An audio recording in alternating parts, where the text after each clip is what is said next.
Hi, what you can see here is, or what I'm trying to achieve here, is to create a specific rig, simulator rig. From my hobbies, I do both driving and flight sim. Concentrate mainly on the flight sim. And what I'd like to do, a previous rig was a dedicated Boeing 737 800 series, and it was based on a cockpit designed by Mikey's Flight Deck, but it was too restrictive. I could only fly the one aircraft, and I really wanted to try various aircraft, and I also want to get into the combat sims, flight combat sims. So what I'm trying to do here is to design a rig based around a combat sim, but it's not specific to any aircraft. I'm going to start by using what's left of my rig, which here is just a standard racing setup. It's ADX racing seat, which I've done a previous video for. You might want to have a look over that. It's very good racing seat. It's great value for money.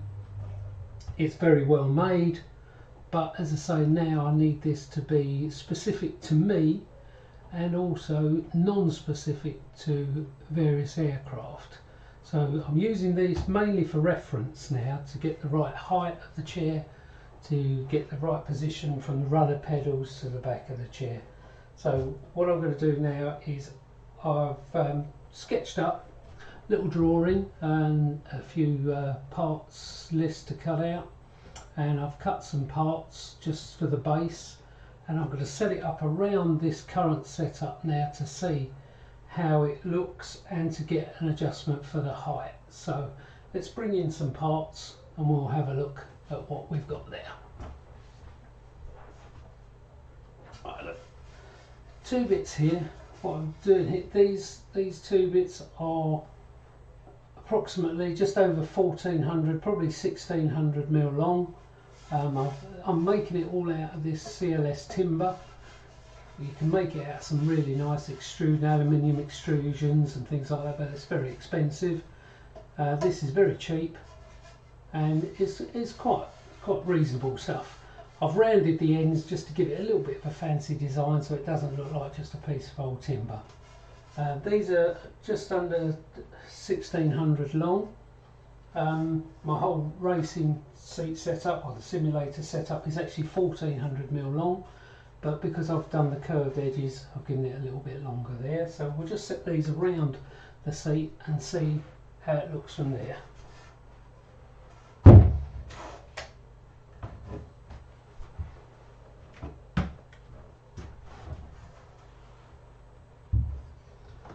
What I'll do is I'll include a little diagram of how I've set it up and the cutting list for the pieces as well, just in case you want to do yours based on any of this. Right, so I've got two of these. These are the two side rails, so we'll just offer them up along the side here.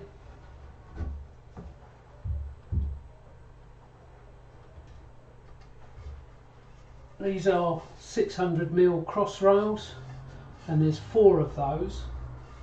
Now what I will have to do now is actually remove the current rig part here, so I can get an idea of how high this is going to be and whereabouts my pedals are going to be.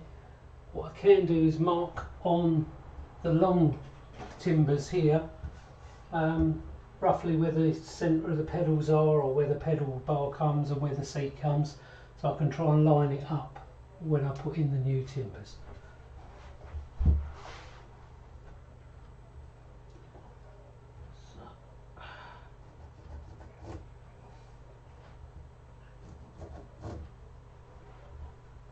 That's roughly where the pedals go from.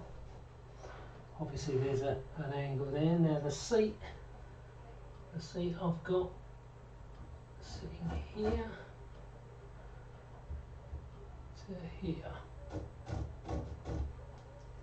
Now what you've got to bear in mind is this is specific to me. I've only got short legs, so this is quite a short setup here. The distance between the pedals and the back of the seat is quite short. Obviously you'd have to optimise that or adjust it to fit your own profile. So I'm just going to remove all of this now and then I'll come back to you. So I'm just going to pause the video here, remove all this lot, and then we'll start putting the frame together.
The top now.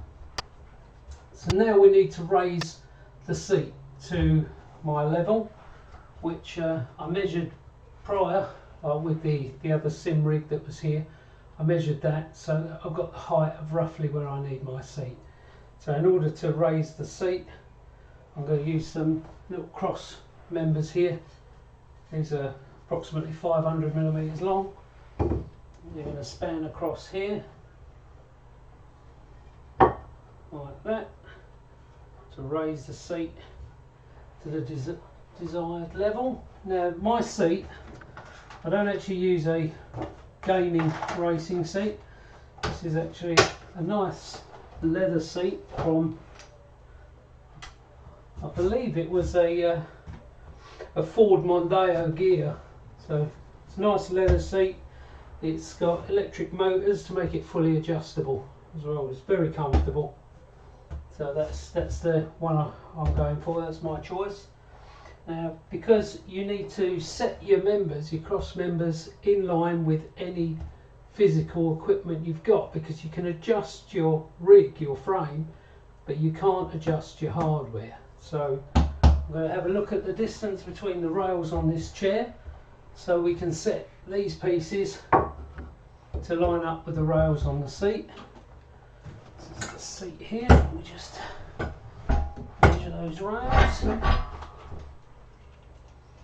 Those rails, the centre holes on those rails are coming out at 350mm centres.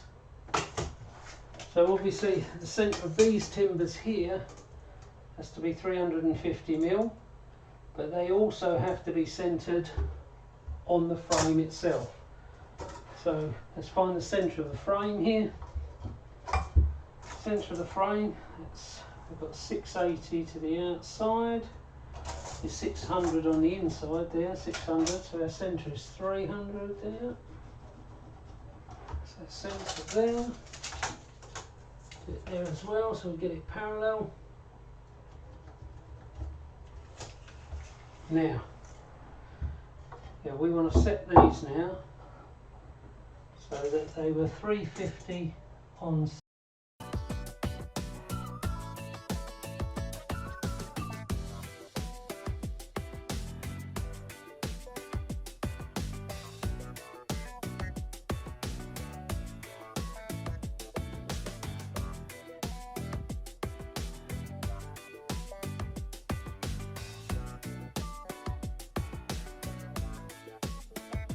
Down through these. I'm going to bore them down a bit because this timber, I believe, is about 63mm wide and I've only got that length of screws. Could obviously get some longer ones, might make it easier, but that's all I've got at the moment. So let's do that. I'm going to run a drill right through and then bore them down a little bit.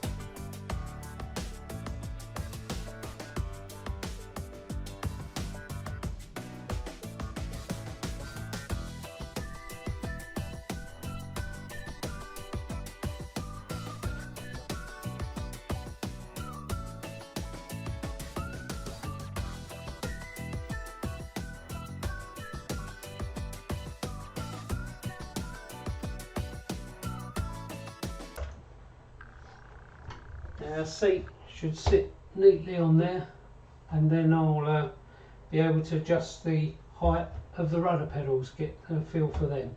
So I'm just going to get a longer screwdriver piece and some more screws, and I'll be back to you in a second. Right, I'm back, got some more screws, and I've got one of these. I'm not quite sure how this works because I can't find a plug, but I think this will work right for the deeper holes in this thing. Oh dear, manual screwdrivers. What is that all about?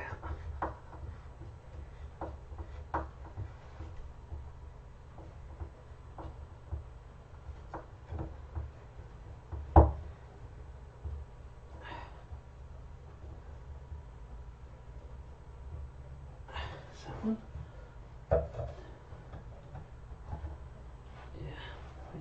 Yeah, I'm not.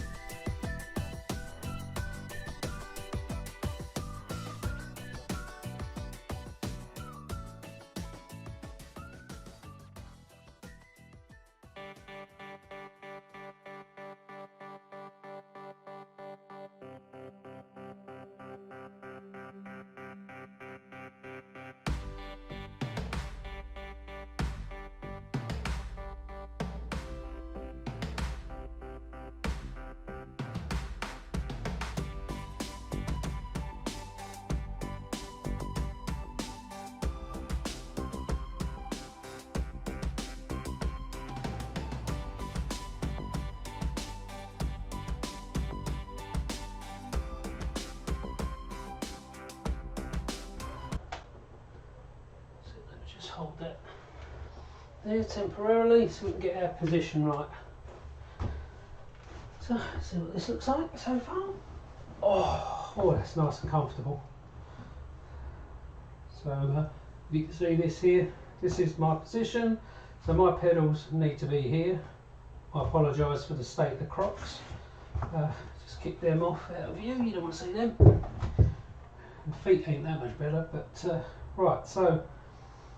Yep, that's where my pedals want to be, on that platform there. Of course, as I said, this seat here is electric, so it's fully adjustable back and forward once it's got a battery or a 12-volt power supply attached to it. It's just offer up the pedals and see where we go from there. Now, I've got a set of Cytec or Logitech pedals here. Now obviously I've got to take them off of the current racing stand, my ABX racing seat.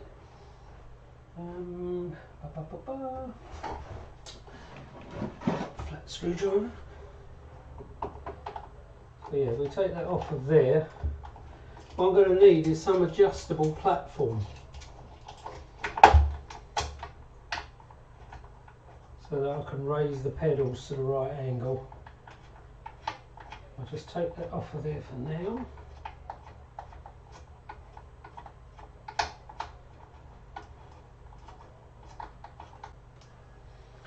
Right, unfortunately I tried to use this spare frame that I had here to set the pedals, but it just doesn't fit, so I can't use that. So what I've got to do is just line up the pedals and fix them on with timbers. So let's see what that looks like. Let's just get the centre of this beam here, 300 again. Just mark the centre of this one. There. Right, I need to centre my pedals on there. What it turns out is the base, the foot part of the pedals here is okay, and then we just need to raise the back part here, and then we'll try it out, see how comfortable it is. Just see if I've got that on centre. 140, so that's on centre there. just going to put a couple of temporary screws in. Don't do them tight because we need to tilt this. I can raise the back to say, look, I've done it too tight now, can't raise the back, so back those off. Probably going to have to use some long screws just so that we can raise the back up. That just stops it moving left and right. Some longer ones in there.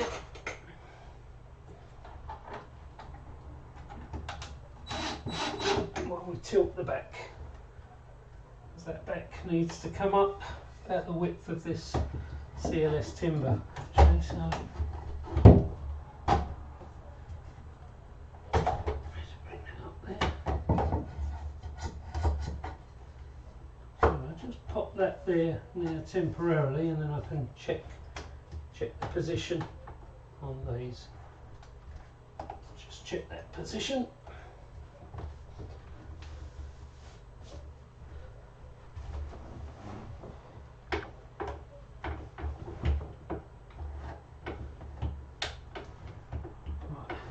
Can't do the full movement because the screws are catching, but yeah, that feels comfortable to me. So that's going to be the position of our rudder pedals.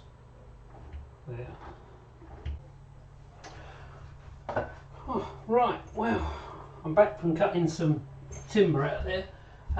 As I was trying to say, this is a very personal rig. It's tailored to my needs.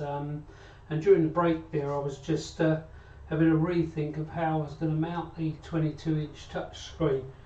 Initially, it was going to be set on these posts here, which are 600mm from the ground, and then I thought, well, how am I going to attach that?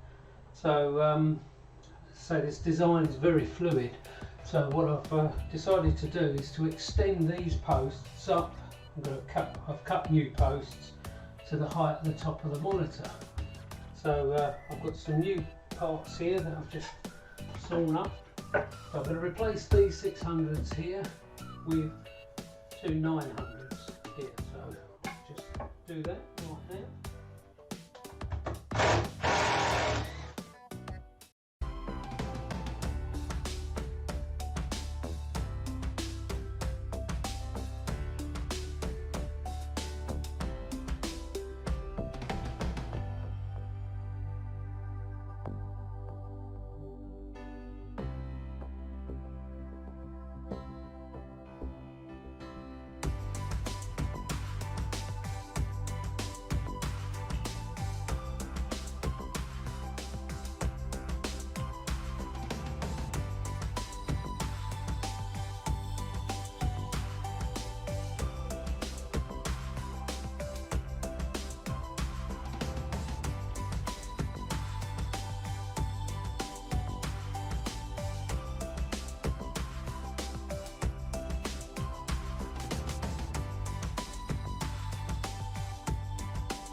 Oh, nice.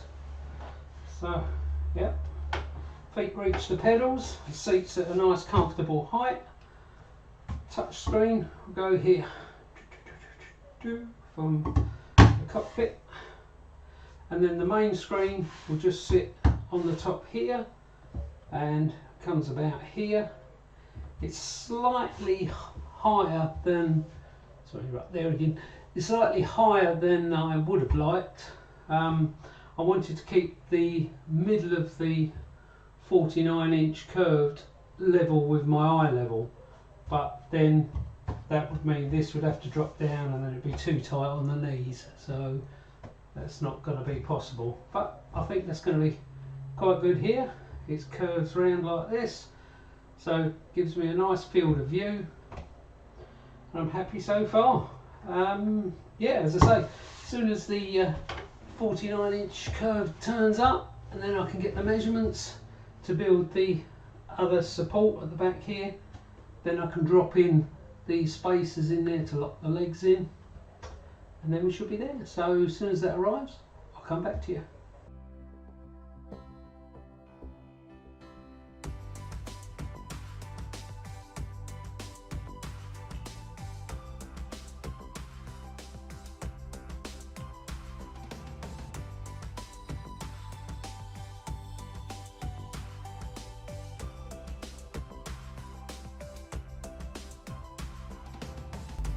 Well, this is where I left you last time. As you can see, the frame is part built now. We have the seat and the rudder pedals in place. We have the 22-inch touch screen fitted, all looking very good there in place on the frame. Now the next thing that I did was, once I had to build the second frame behind for the 49-inch monitor, and this required an additional support, so I put these extra braces, little cross braces at 45 degrees, that help strengthen the whole thing up, taking away all the wobble out of the frame. The second frame for the main monitor, for the 49-inch curved, is like a gallows effect. It's essentially the same as the 22-inch monitor frame, but a lot taller. It stands at 1600mm from the ground to the top, and there is an inner frame in the centre of this, again made from the CLS Timbers, and this was to hold the wall bracket for the 49-inch monitor, but I also wanted to be able to adjust the height of the monitor because I wasn't sure of its current position. As you can see here in this photograph, this is the inner frame that slides within the outer frame. Again, it's constructed same material, just a box method. I've drilled a couple of holes in it so that I can slide in some bolts through the outer frame straight through into the inner frame to lock it in position. This gives me, as I said, the ability to adjust the height of the monitor. I've actually set the holes on the frame, on the outer frame, as you can see here in this photograph, clamped it to the outer frame, and then I'll drill the holes straight through the two, and I've set additional holes at 100mm intervals, which gives me the ability to raise or lower the main monitor to get it exactly where I wanted it. What I'm trying to achieve is to get the centre of the 49-inch monitor at my eye level. Also the rear frame is set at 700mm back from actually my nose position, and that gives me the optimum field of view. Here you can see this is all level now. You can see the bolt that goes through the frame on the left hand side. I've also fitted a TV wall mounting bracket which will then support the monitor. And I believe now we'll go back and continue with the video, and we'll take it from the stage where I've painted the frame, and we'll go on from there. Well, there it is. You can see it's all completely finished painting now. What I'm going to do now is try and come up with some sort of design for the Thrustmaster hostess to sit either side, and the shelf for the back. I've gone, as you can see, I've gone for the matte black look, trying to make it a bit more like the steel, black steel rigs that you can buy that are incredibly expensive. I'm very pleased with the result, and as I say, I'll go away and do those designs now, and just freshen up here, and I'll be back soon. Thanks. Well, that's all the construction finished and the painting done. So got the monitor turning up tomorrow, and so tomorrow I'll go through all the hardware and we'll install all the hardware and get it up and running.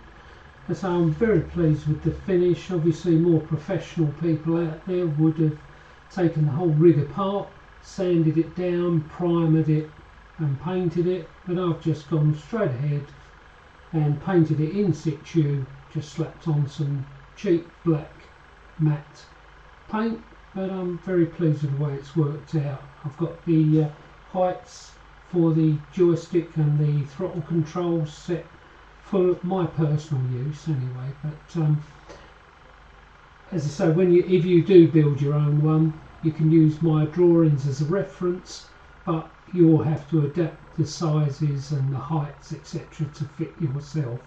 This isn't like a professional rig where it's easy to alter and adjust the heights of everything. The only adjustable thing I've got here is the monitor frame here, because I'm not sure at what position my new monitor's got to be, so I've made it adjustable so I can lift it up and down by 100mm every time. But yeah, as I say, that I'm really pleased with the way it's turned out. Tomorrow, once the monitor turns up, get the hardware together, put it all together, fire it up, and I'll come back with another video and show you the finished results. But thanks for watching, catch you soon.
My VR Insight MCP can sit here quite nicely.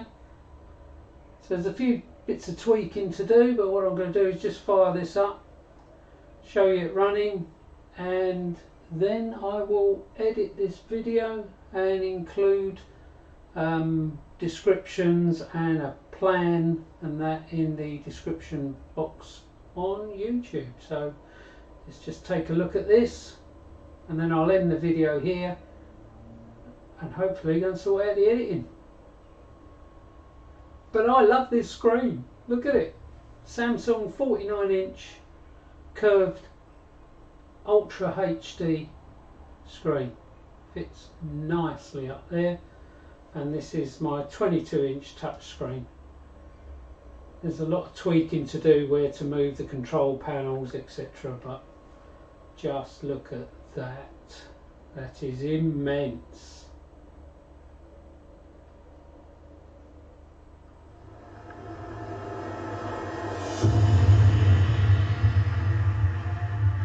Go on a bit of training.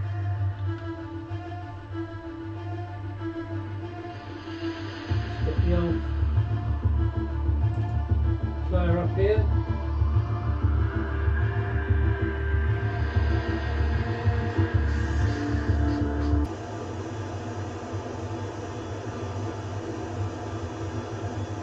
The airspeed, as indicated in the top left corner of the HUD, indicates about 250 kilometers per hour.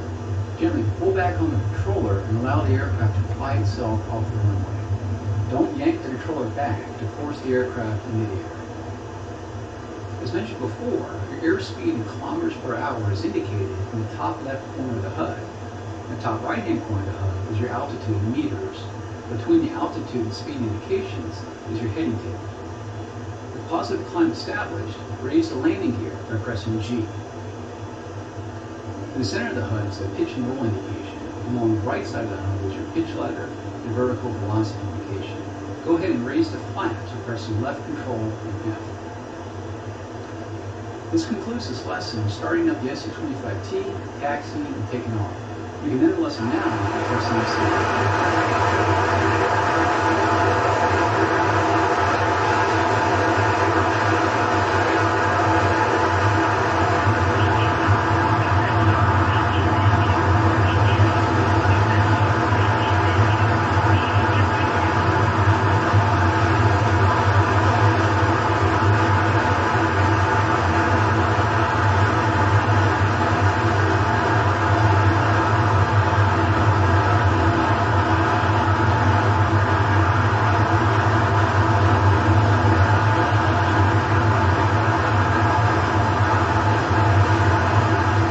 Thanks for watching this video. If you have any comments or any suggestions for future videos, please leave them in the section below, and don't forget to like, subscribe and hit that notification bell to catch your future videos. Okay, well, thanks again for watching Togatech, and I'll see you next time.